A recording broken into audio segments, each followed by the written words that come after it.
Good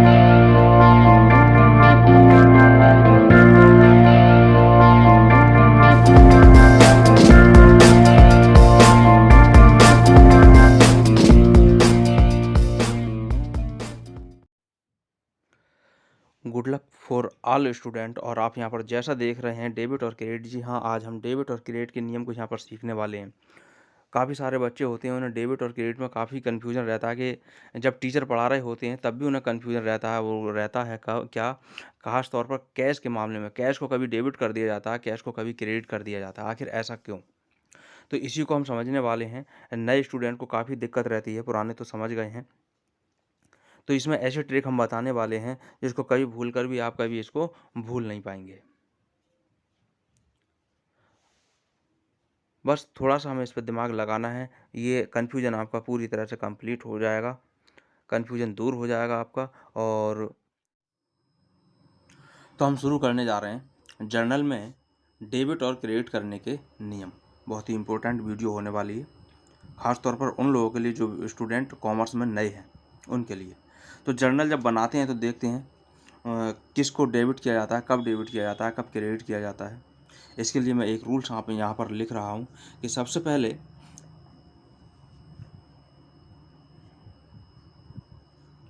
यहाँ मैं लिख रहा हूँ व्यापार में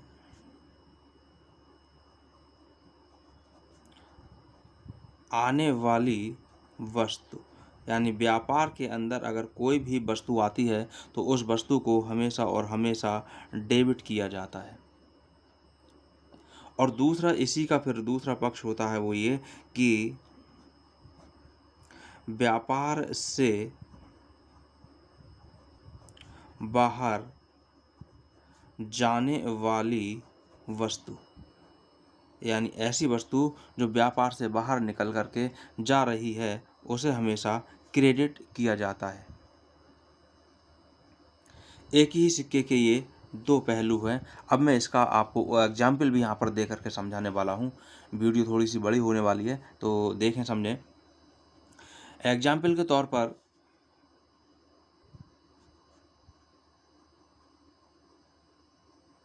नकद माल खरीदा या फिर क्रय किया, इसके लिए हमें जर्नल में लेखा करना है। जब इसके लिए हम जर्नल में लेखा करेंगे तो लेखा हम क्या करेंगे वो हमें देखना है। जब हम नगद माल खरीद रहे हैं तो हमारे पास क्या चीज़ आ रही है? हमारे पास आ रही है माल। माल हमारे पास में आ रहा है, गुड्स हमारे पास में आ रहा है। और आने वाली वस्तु को हम करते हैं डेबिट। जब आने वाली वस्तु को हम डेबिट करते हैं तो डेबिट हम यहाँ पर कर रहे हैं, आप यहाँ देख सकते हैं। मैंने यहाँ पर लिखा गुड्स अकाउंट DR। मैं बिना फॉर्मेट के यहाँ पर ये एग्जाम्पल दिखा रहा हूँ, गुड्स अकाउंट DR। और क्योंकि ये आने वाली वस्तु है, आने वाली वस्तु मैंने यहाँ लिख रखी है डेबिट होती है। गया क्या, व्यापार से निकल कर लिखा है व्यापार से बाहर जाने वाली वस्तु। वही नगद खरीद रहे हैं तो कैश यहाँ से व्यापार से निकल करके बाहर जा रही है तो यहाँ लिखा जाएगा टू कैश अकाउंट। मैं समझता हूँ एग्जाम्पल समझ में आ गया होगा। लेकिन एक चीज़ मैंने आपको पिछली वीडियोज में भी कई सारे जर्नल्स में करा चुका हूँ। जर्नल में आप प्ले लिस्ट में जा कर के देख सकते हैं कि गुड्स अकाउंट हमने लिख दिया, लेकिन गुड्स अकाउंट की जगह हमें लिखना चाहिए परचेस अकाउंट। परचेस अकाउंट, हमें गुड्स ना लिख करके परचेस अकाउंट लिखना चाहिए। दोनों चीज़ों को एक साथ नहीं लिख सकते। यहाँ ध्यान देने की बात है, दोनों चीज़ों को एक साथ नहीं लिख सकते। तो गुड्स अकाउंट मैंने समझाने के लिए यहाँ पर लिख दिया है, लेकिन यहाँ परचेस अकाउंट ही लिखा जाएगा क्योंकि यहाँ पर माल तो हमने देख तो लिया, इससे हमने तय कर लिया कि डेबिट क्या करना है। खरीदा गया तो क्रय, परचेस हमेशा डेबिट होता है। इसी तरह से यहाँ समझ में आ गया होगा डेबिट और क्रेडिट। दूसरे एग्जाम में फिर यहाँ पर लिख रहा हूँ, ये हमारे पास में पहला एग्जाम्पल हुआ। दूसरा इसका एग्जाम्पल में फिर लिख रहा हूँ और वो है नकद माल बेचा, विक्रय किया। बेचे को विक्रय भी लिखा हुआ हो सकता है और खरीदा को क्रय लिखा हुआ भी आपको मिल सकता है। तो यहाँ पर एक एग्जाम्पल इसके द्वारा हम समझेंगे। यहाँ पर देखें नगद माल बेचा। जब नगद माल बेचा है तो हमारे पास में क्या आ रही है, कैश, यानी कि नगद रुपया जो है वो हमारे पास आ रहा है। और आने वाली वस्तु को यहाँ पर रूल्स देख रहे हैं, डेबिट किया जाता है, तो हम यहाँ पर उसको कर देंगे डेबिट। यानी कैश आ गई है तो कैश अकाउंट को हम डेबिट कर देंगे, ये DR। टू गया क्या, यहाँ पर देखें माल व्यापार से जा रहा है, तो हम यहाँ पर क्या लिखें, ये मैं गुड्स को केवल समझाने के लिए लिख रहा हूँ, गुड्स अकाउंट। ये गुड्स अकाउंट मैंने यहाँ पर लिख दिया। लेकिन हम यहाँ पर गुड्स अकाउंट को लिख तो रहे हैं, लेकिन हम यहाँ पर गुड्स की जगह पर काम क्या हुआ है, विक्रय। तो विक्रय यहाँ पर हम लिख देंगे सेल्स अकाउंट। दोनों चीज़ों को एक साथ नहीं लिख सकते, या तो गुड्स लिखें या सेल्स, तो यहाँ पर सुइटेबल जो रहेगा, जो सही रहेगा, उचित रहेगा, सेल्स अकाउंट रहेगा। तो यहाँ पर एंट्री बनेगी cash account DR to sales account. मैं समझता हूँ ये बात समझ में आ गई होगी। जो पहला हमने यहाँ पर रूल्स लिया कि व्यापार में आने वाली वस्तु डेबिट और व्यापार से बाहर जाने वाली वस्तु क्रेडिट। दो एग्जाम्पल आपको यहाँ पर, दो एग्जाम्पल मैंने दे करके समझा दिया है। दूसरे रूल्स की ओर चल रहे हैं, और दूसरा रूल्स जो हमारे पास में है वो है, यहाँ लिख रहा हूँ, पाने वाला व्यक्ति, चाहे कोई पाने वाला व्यक्ति हो या कंपनी हो या फिर कोई फर्म हो, पाने वाले की यहाँ बात चल रही है, वो हमेशा डेबिट होता है, वो हमेशा डेबिट होता है। इसका अपोजिट अगर हम देखें तो वो होता है देने वाला। देने वाला व्यक्ति, कंपनी या फिर फर्म, और ये हमेशा डेबिट होता है। इससे ठीक पिछली वाली वीडियो में मैंने आपको बताया था देनदार और लेनदार, उसी चीज़ से ये रिलेटिव है। यहाँ हम देखते हैं देनदार और लेनदार से संबंधित है यहाँ पर पाने वाला व्यक्ति और देने वाला व्यक्ति। इससे संबंधित हम यहाँ पर एग्जाम्पल ले रहे हैं, और वो एग्जाम्पल हम यहाँ पर लिख रहे हैं। देखें,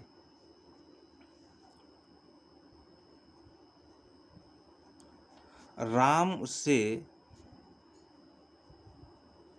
माल खरीदा, ये एग्जाम्पल हमने लिया है, और ये एग्जाम्पल नंबर फर्स्ट हो गया इसका। व्यक्तिगत खातों से संबंधित हम यहाँ पर एग्जाम्पल ले रहे हैं, इसका पहला एग्जाम्पल हुआ, और ये लिखा है राम से माल खरीदा। चाहो तो आप इसे नंबर 3 भी यहाँ पर कर सकते हो, आप अपने हिसाब से यहाँ पर देख सकते हैं। नंबर 3 मैंने कर दिया, राम से माल खरीदा।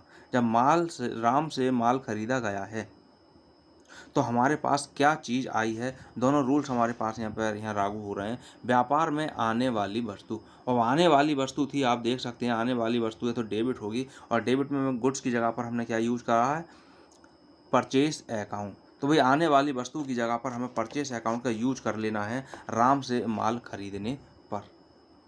तो हम यहाँ पर क्या करेंगे, परचेस अकाउंट, परचेस अकाउंट, और इस परचेस अकाउंट को हमने कर लिया है डेबिट। जो भी रुपए होंगे वो जर्नल में लिख दिए जाते हैं। तो डेबिट तो ये हो गया, आखिर क्रेडिट क्या होगा, तो टू। यहाँ पर अब क्या है, राम से माल खरीदा, राम ने माल दिया है, यानी देने वाला व्यक्ति है राम। जब हम जर्नल में एंट्री कर रहे होते हैं तो जो भी मालिक होता है इस व्यापार का, उस मालिक की तरफ ध्यान नहीं दिया जाता है। मैंने पिछली वीडियो में देनदार और लेनदार में भी समझाया था। तो राम ये दूसरा पक्ष है, राम के बारे में हमें सोचना है, और राम से माल खरीदा गया है तो राम देने वाला व्यक्ति है, और यहाँ पर देने वाला चाहे व्यक्ति हो, कंपनी हो, फर्म हो, हमेशा उसको क्रेडिट किया जाता है। तो हम यहाँ पर इसको राम को क्रेडिट कर देंगे, राम। और व्यक्ति का जब नाम लिखा गया होता है तो उस पर अकाउंट शब्द को नहीं लिखा जाता है। तो यहाँ पर एंट्री हमारी बन चुकी है purchase account DR to Ram. इसी से संबंधित अब मैं दूसरा एक एग्जाम्पल और दे रखा हूँ, जो एग्जाम्पल नंबर हमारा इस तरह से देखें तो 4 हो जाएगा। क्या है, मैंने यहाँ पर लिखा श्याम को माल बेचा। ये यहाँ पर मैंने एक एग्जाम्पल और लिखा है कि श्याम को माल बेचा। आप यहाँ पर भी देख सकते हैं, यहाँ राम से माल खरीदा। अब यहाँ पर ये नहीं लिखा है कि उधार खरीदा या नगद खरीदा। ये हमें खुद पहचानना है कि जब किसी व्यक्ति का नाम दिया जा रहा है माल खरीदने या बेचने में, तो वो लेन देन उधार का लेन देन होता है। वो लेन देन उधार का लेन देन होता है। आप यहाँ देख सकते हैं राम से माल खरीदा गया था, तो यहाँ हमारे पास से कैश नहीं गई थी, इसलिए यहाँ पर कैश का नाम कहीं भी कैश अकाउंट नहीं लिखा गया। ऐसे ही श्याम में भी होगा। अब क्या लिखा है, श्याम को माल बेचा। जब माल श्याम को बेचा है तो श्याम को देखें यहाँ पर, श्याम यहाँ पर कौन हो रहा है, माल तो हमारे पास से जा रहा है, माल बेचा है तो माल तो जा रहा है। तो फिर श्याम कौन हो रहा है, यहाँ पर देखें, श्याम पाने वाला व्यक्ति है। श्याम को माल बेचा, श्याम पाने वाला व्यक्ति है, तो श्याम यहाँ लिखा पाने वाला व्यक्ति हो, कंपनी हो, फर्म हो, ये डेबिट होगा। तो श्याम को माल बेचा है, श्याम पाने वाला है, तो यहाँ पर श्याम को डेबिट किया जाएगा। श्याम DR और टू यहाँ पर हमारे पास में क्या काम हो रहा है, बेचा गया है। मैंने बता दिया था, यहाँ पर आप देख सकते हैं नगद माल बेचा, तब भी यहाँ पर हमने क्या माल गया था, गुड्स लिखा, लेकिन गुड्स की जगह पर हम क्या लिखेंगे, सेल्स अकाउंट। तो इसी तरह से हम यहाँ पर लिखेंगे सेल्स अकाउंट। ये एंट्री भी हमारी बन करके पूरी कंप्लीट हो गई। चलते हैं अगले रूल्स की तरफ। अब अगला रूल्स जो हम यहाँ पर ले रहे हैं, वो रूल्स ले रहे हैं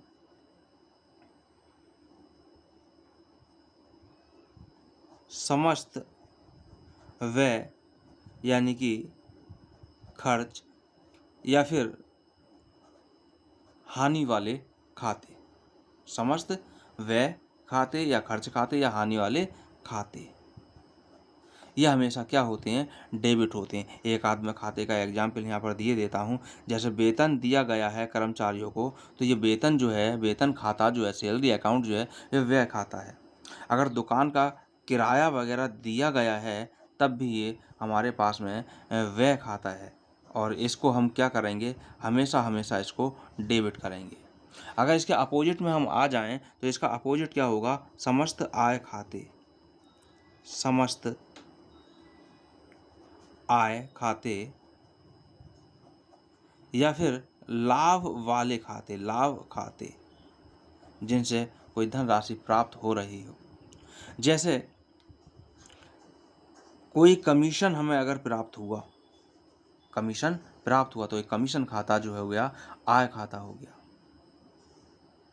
अगर ब्याज हमें प्राप्त हुआ, तो ये हमारा आय खाता हो गया, और ये खाता हमेशा क्रेडिट होता है। तो यहाँ पर एक सिक्के के दो पहलू हो गए ये।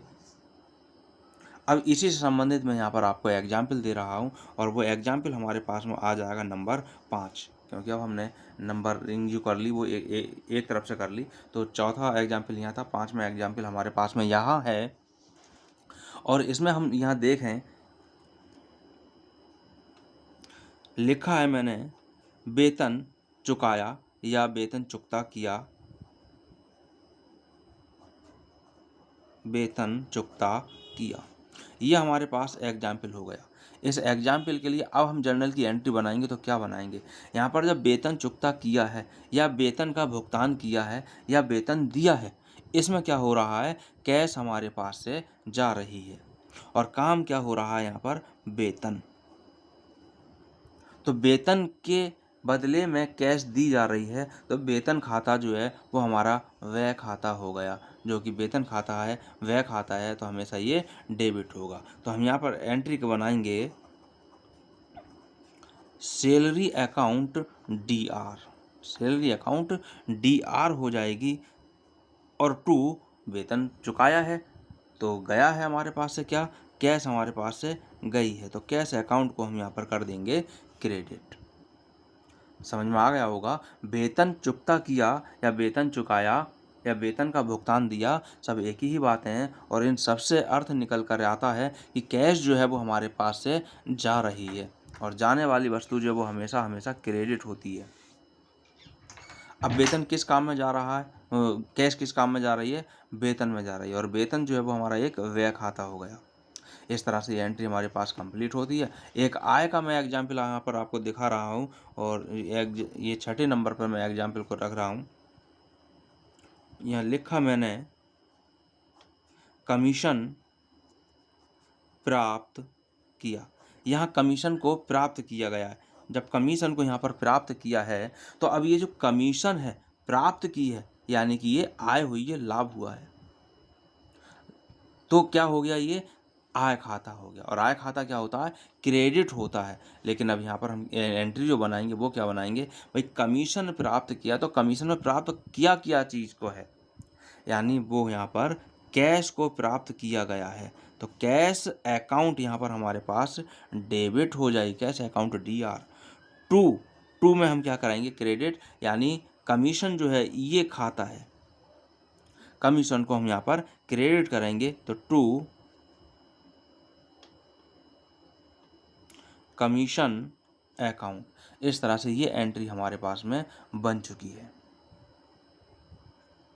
इसके बाद अब हम यहाँ पर एंट्री को लेकर के आ रहे हैं, अगले रूल्स को लेकर के आ रहे हैं। इन रूल्स को अपने पास में आप नोट कर सकते हैं, एग्जाम्पल्स को अपने पास नोट कर सकते हैं, जो कि आपको जर्नल में बहुत ही लाभ देने वाले हैं।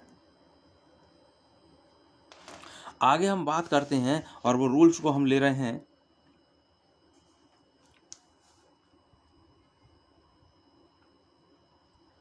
क्रय वापसी, परचेस रिटर्न,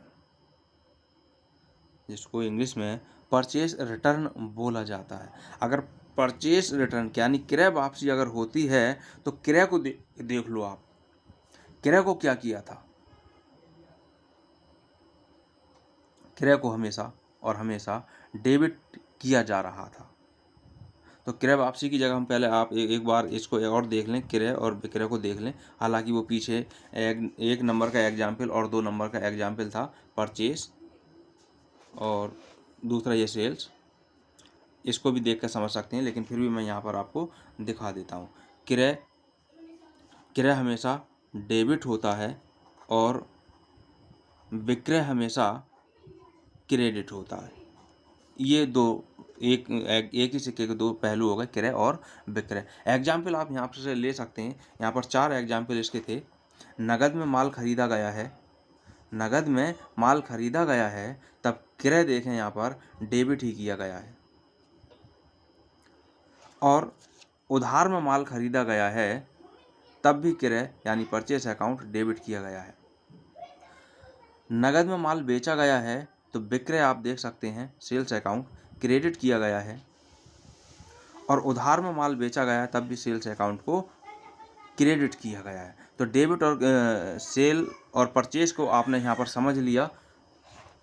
इसी से संबंधित अब हम दूसरा इसी का एग्जाम्पल को ले रहे हैं और वो ले रहे हैं इनको उल्टा करके, क्रय वापसी। अब ये क्रय वापसी को क्या कहते हैं? पहले तो इसको परचेस रिटर्न बोला जाता है और क्रय वापसी इनका ठीक उल्टा होता है। क्रय डेबिट था तो क्रय वापसी जो है वो क्रेडिट होगा। अब विक्रय वापसी, विक्रय वापसी यहाँ विक्रय को देख लें, क्रेडिट था तो विक्रय वापसी यहाँ पर हमेशा डेबिट होगा। एक सिक्के के दो पहलू हो गए। अब जब ये एक सिक्के के दो पहलू हो गए तो इससे संबंधित हम यहाँ पर एग्जाम्पल ले रहे हैं। क्रय वापसी का पहले हमें अर्थ मालूम होना चाहिए। क्रय वापसी और विक्रय वापसी, जो माल हमने खरीद लिया था उस खरीदे हुए माल में से अगर हम कुछ माल वापस कर रहे हैं तो उसको क्रय वापसी कहा जाता है। विक्रय वापसी, जो माल हमने बेच दिया था उसमें से अगर कोई माल वापस आ गया है तो उसको विक्रय वापसी कहा जाता है। देखें, हमने यहाँ पर 2 लोगों से माल यहाँ पर खरीद भी रखा था। जैसे राम से माल खरीदा था, यहाँ इस माल में से जितना भी माल हमने खरीदा था उसमें से कुछ माल वापस कर रहे हैं। तो कुछ माल अगर वापस कर रहे हैं तो एग्जाम्पल नंबर 7 हम यहाँ पर बना रहे हैं, 7 नंबर का एग्जाम्पल, और लिख रहे हैं राम को माल वापस किया। ये हमने एग्जाम्पल लिया, राम को माल वापस किया। अब जब राम को माल यहाँ पर वापस किया गया है तो इसके लिए हम एंट्री क्या बनाएंगे? राम को माल वापस किया, राम को माल वापस किया यानी कि हमने राम से पहले माल खरीद रखा था तभी तो वापस कर रहे हैं। हमने राम से पहले माल खरीद रखा था। इस एंट्री को मैंने यहाँ पर देख करके बात आपसे करी थी, तीसरे नंबर की एंट्री, कि राम से माल खरीदा, ये उधार था, इसी में से कुछ माल वापस किया जा रहा है, इसी में से कुछ माल वापस किया जा रहा है, जिसका लेखा हम यहाँ पर कर रहे हैं। तो अब यहाँ पर हम देखें, क्रय वापसी हुई ना, ये जब क्रय वापसी हुई तो क्रय वापसी तो क्रेडिट होती है।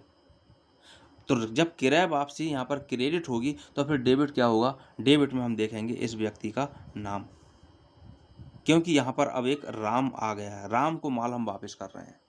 जब राम को माल वापस कर रहे हैं तो राम पाने वाला व्यक्ति हो गया, जिसके लिए मैंने यहाँ पर ये रूल्स भी लिखाया, पाने वाला व्यक्ति कंपनी या फर्म डेबिट होती है।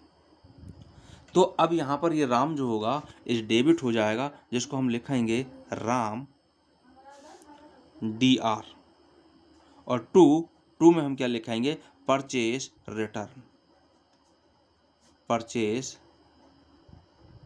Returns account. ये लेखा हम इसका बनाएंगे, ये हम जर्नल की एंट्री इसकी बनाएंगे। तो मैं समझता हूँ समझ में आ गई होगी बात। और आप देख सकते हैं मैंने क्रय वापसी को क्रेडिट किया है यहाँ रूल्स में, और यहाँ इस तरह से आ चुका है। 8वां एग्जाम्पल में फिर यहाँ पर आपको दे रखा हूँ, खाली क्रय वापसी से काम नहीं चलेगा, विक्रय वापसी से भी काम चलेगा। विक्रय वापसी क्या है, जो माल हमने बेच दिया था, भाई माल हमने कहाँ बेचा था, श्याम को माल बेचा था, श्याम को माल बेचा था, तो श्याम ने माल वापस किया। इस तरह से लेखा यहाँ पर लिखा होगा, श्याम ने माल वापस किया। अब श्याम ने माल जब वापस किया है तो श्याम कौन है, यहाँ पर लाइन किसी भी तरह से लिखी हो सकती है, श्याम से माल वापस आया ये भी लिखा हुआ हो सकता है। फिलहाल श्याम ने माल जब वापस किया है तो श्याम जो है वो देने वाला व्यक्ति है, और देने वाला व्यक्ति है तो फिर क्रेडिट होगा, श्याम क्रेडिट होगा। लेकिन माल वापस आया है तो ये विक्रय वापसी हो गई, श्याम ने माल वापस किया है, श्याम को पहले हमने बेचा था, उसमें से कुछ माल हमारे पास वापस आ गया, तो ये विक्रय वापसी हो गई। और विक्रय वापसी आप देख सकते हैं रूल्स में मैंने लिखाया है डेबिट होगा। तो विक्रय वापसी को यानी सेल रिटर्न को हम डेबिट करेंगे इस तरह से, सेल्स रिटर्न अकाउंट DR, और क्योंकि श्याम ने दिया है तो यहाँ पर हम श्याम को क्रेडिट कर देंगे, श्याम नाम के साथ अकाउंट नहीं लगाते हैं। इस तरह से ये जर्नल एंट्री हमारे पास में कंप्लीट हो गई। इस तरह से इन एंट्रीज को हम कंप्लीट कर सकते हैं, सीखा जा सकता है। इसके बाद अगला रूल्स हम यहाँ पर ले रहे हैं,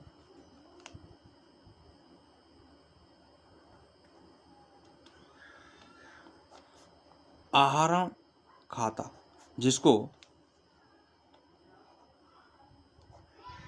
व्यक्तिगत खाता या फिर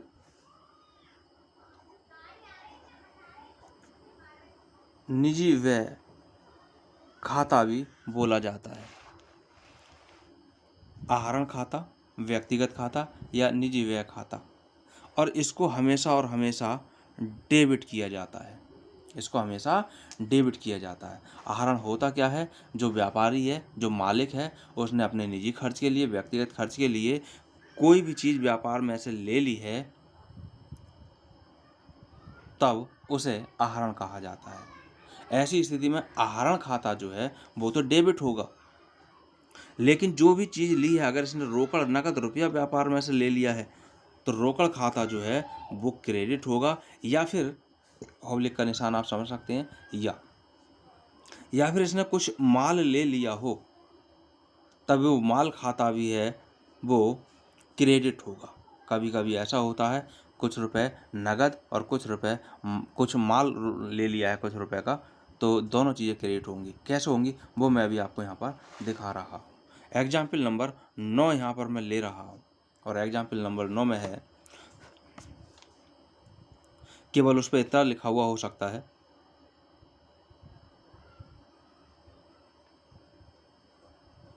निजी व्यय के लिए निकाले। ये एग्जाम्पल के तौर पर मैंने लाइन लिख दी है, निजी व्यय के लिए निकाले, ऐसे ही लिखा हुआ आपको मिलेगा अगर आपने जर्नल किए होंगे तो। अब निजी व्यय क्या है, आहरण है। आहरण क्या है, एक व्यय खाता है, यानी व्यय की तरह ही इसको प्रयोग किया जाता है। आहरण है, अगर किसी व्यापारी ने अपनी ही फर्म से अपने निजी खर्चे के लिए कुछ रुपए ले लिए हैं तो फिर ये क्या है व्यापार के लिए? व्यापार के लिए एक खर्चा ही है, यानी व्यय की तरह इसका यूज होगा। तो आहरण खाते को इंग्लिश में ड्राइंग्स बोला जाता है। ड्राइंग्स अकाउंट को हम क्या करेंगे? डेबिट करेंगे। निजी व्यय के लिए निकाले हैं, या कुछ नहीं कहा गया क्या निकाले, तो यहाँ हमें अपने आप कॉमन सेंस से काम लेना है। क्या निकाले? रोकड़ निकाली है, रुपए नगद निकाले हैं, तो हम यहाँ पर लिख देंगे टू कैश अकाउंट, और जो रुपए दे रखे होंगे वो उसके सामने लिख देंगे। 10 नंबर पर फिर मैं आहरण को ही लिख रहा हूँ, एग्जाम्पल नंबर 10। अब यहाँ पर मैं लाइन पूरी लिख रहा हूँ, देखें। निजी व्यय के लिए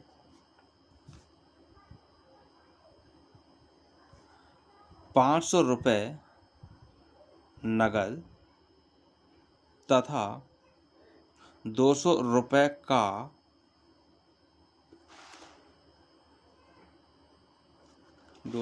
का माल लिया। ये लाइन हमारे पास में एग्जाम्पल के तौर पर मैंने यहाँ लिख रखी है। ये निजी व्यय के लिए 500 रुपये नगद तथा 200 रुपये का माल लिया। अब इसकी एंट्री हम किस तरह से करेंगे? मैंने यहाँ पर नियम यहाँ पर लिख दिया है। तो क्या करेंगे? निजी व्यय, व्यय तो है ही, तो फिर ये तो डेबिट होगा ही होगा।